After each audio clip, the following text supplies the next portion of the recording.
Salam rahayu-rahayu buat saudaraku sekalian yang ada di mana saja. Saudaraku, kali ini saya akan menjawab pertanyaan dari saudara-saudara kita yang sudah banyak masuk ke WA. Gus, apakah tasbih Badar Pulosaninya itu masih ada?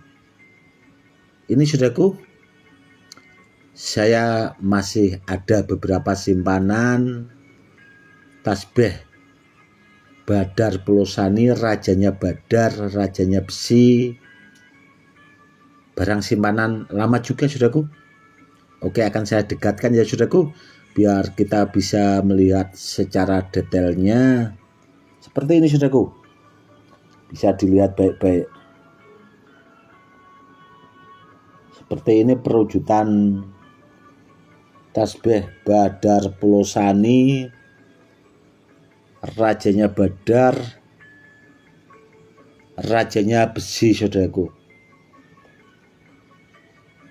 Karena tasbih yang seperti ini tasbih pamungkas saudaraku, dan sangat bagus kalau dipakai zikir, apalagi kalau dipakai zikir buat memperkuat ilmu hikmah. Bahasanya kalau kita mengisi benda bertuah itu zikirnya pakai tasbih-tasbih seperti ini saudaraku, pakai tasbih-tasbih pamungkas, itu bahasanya itu lebih bagus. Seperti itu. Kalau spiritual tidak punya tasbih yang pamungkas ya repot saudaraku. Ya, tasbih itu kalau bisa dipakai buat pribadi, simpanan ya yang bagus, kurang lebihnya kan seperti itu saudaraku. Dan kalau dipakai buat media sarana keselamatan, bendanya juga kan mumpuni, seperti itu. Bagus saudaraku. Dan memang kalau ditanya tasbih Badar Pulosani yang seperti ini saya punya itu ya tidak banyak juga saudaraku. Memang ada beberapa yang masih saya koleksi, saya simpan, karena sebagian itu dulu setiap saya unggah itu selalu termaharkan saudaraku. Karena ya banyak saudara-saudara kita itu yang memang suka dengan tasbih-tasbih yang bagus, apalagi kalau dari bahan Badar Pulosani itu kan rajanya Badar, rajanya besi, masuk di pakem perkerisan, masuk pakem keilmuan saudaraku. Jadi ilmu-ilmu leluhur kita orang-orang dahulu itu di salah satu doanya itu ada bacaannya masuknya Badar Pulosani itu saudaraku. Karena yaitu tadi, makanya Pulosani itu punya sebutan rajanya Badar, rajanya besi, seperti itu. Dan dulu saya juga pernah membuat testimoni saudaraku ya, zaman dahulu itu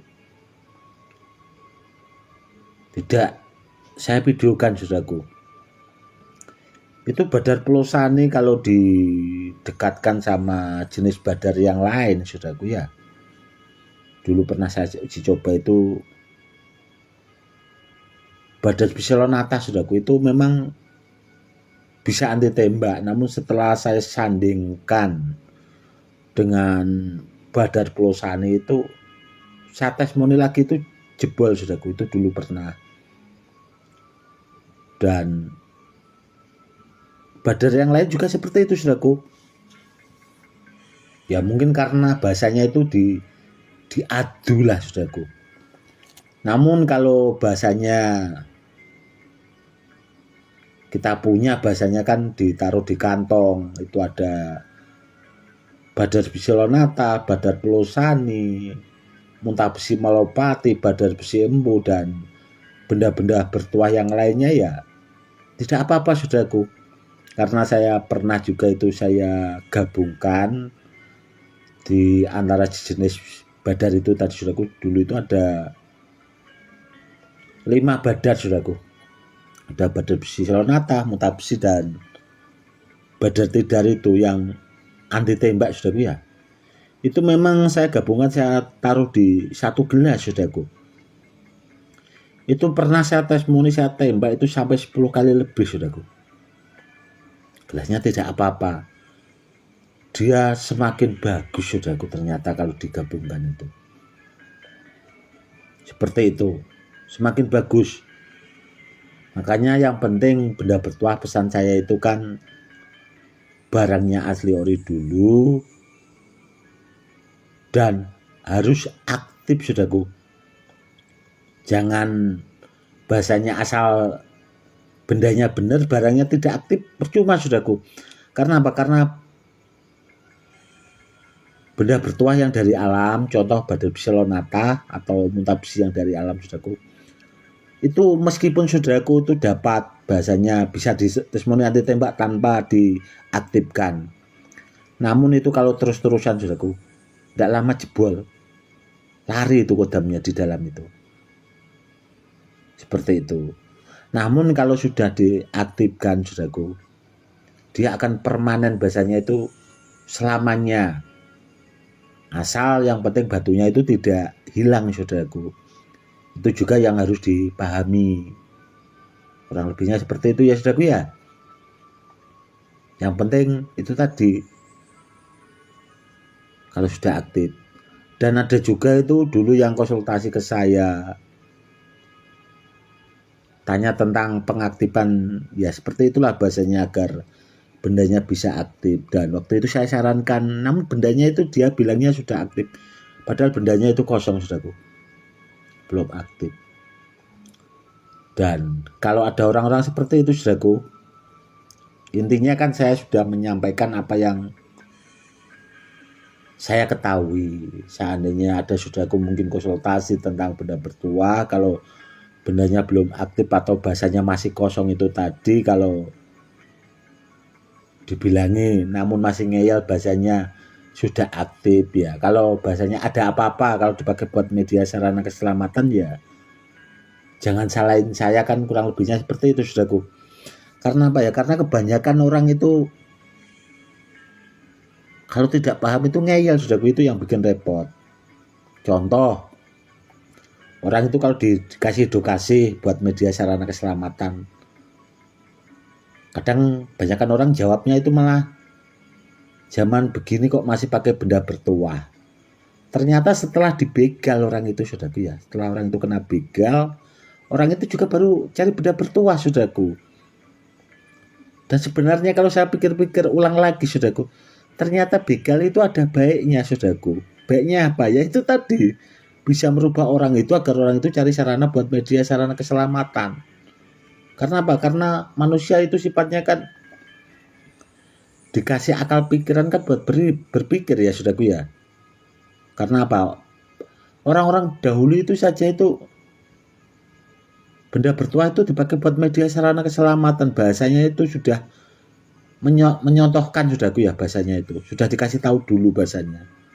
Namun kan ya itu tadi, banyak orang-orang sekarang itu terkadang masih bahasanya menyepelekan lah, atau bahasanya ya itu tadilah saudaraku ya.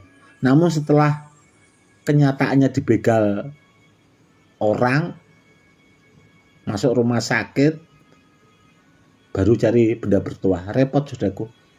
Harusnya orang itu kan ya sedia payung sebelum hujan. Seperti itu. Intinya itu tadi saudaraku ya, tentang kalau tasbih pamungkas ya. Ini saudaraku simpanan saya itu jenis-jenis inilah. Dan yang jelas barangnya langka saudaraku, karena badar pulau saninya itu juga ya langka sekali saudaraku. Ini kalau tidak zaman dahulu saudaraku ya itu mungkin ya, kalau sekarang banyak nggak ada saudaraku, karena itu tadi langka. yang jelas saudaraku ya kalau dipakai buat zikir atau memperkuat bahasanya keilmuan, ilmu hikmah itu kalau pakai tasbih yang bagus lah saudaraku ya, yang bagus kalau bisa, biar bisa dipakai buat andalan atau buat pamungkas, buat pemiliknya. Bahasanya kitanya itu kan masa jadi spiritual tasbihnya gitu-gitu. Dulu saya punya teman sahabat itu yang dari Bojonegoro itu, saya bilangi saudaraku seperti itu. Masa Gus itu tasbihnya jelek banget seperti itu, padahal sampean itu kan muridnya puluhan ribu orang, mampu masalah keilmuan, masalah materi juga mampu, masa tasbihnya gitu-gitu aja. Dan akhirnya beliau juga waktu itu cari tasbih yang bagus saudaraku, dan akhirnya tasbih saya itu Badar Bisalonata itu ada kalau 40 tasbih itu sudah dimari sama beliau. Kan seperti itu, masa spiritual yang katanya muridnya banyak, canggih gitu tasbihnya ndak sepadan kan ya repot ya saudaraku. Karena apa? Karena orang-orang dahulu saudaraku, wali-wali Allah itu juga tasbihnya itu tidak asal-asalan. Itu tasbih-tasbih bagus-bagus itu kalau orang-orang dahulu saudaraku. Oke saudaraku, mungkin cukup sekian dulu edukasinya kali ini, semoga lebih bermanfaat. Salam rahayu-rahayu, salam hormat saya Gus Edi.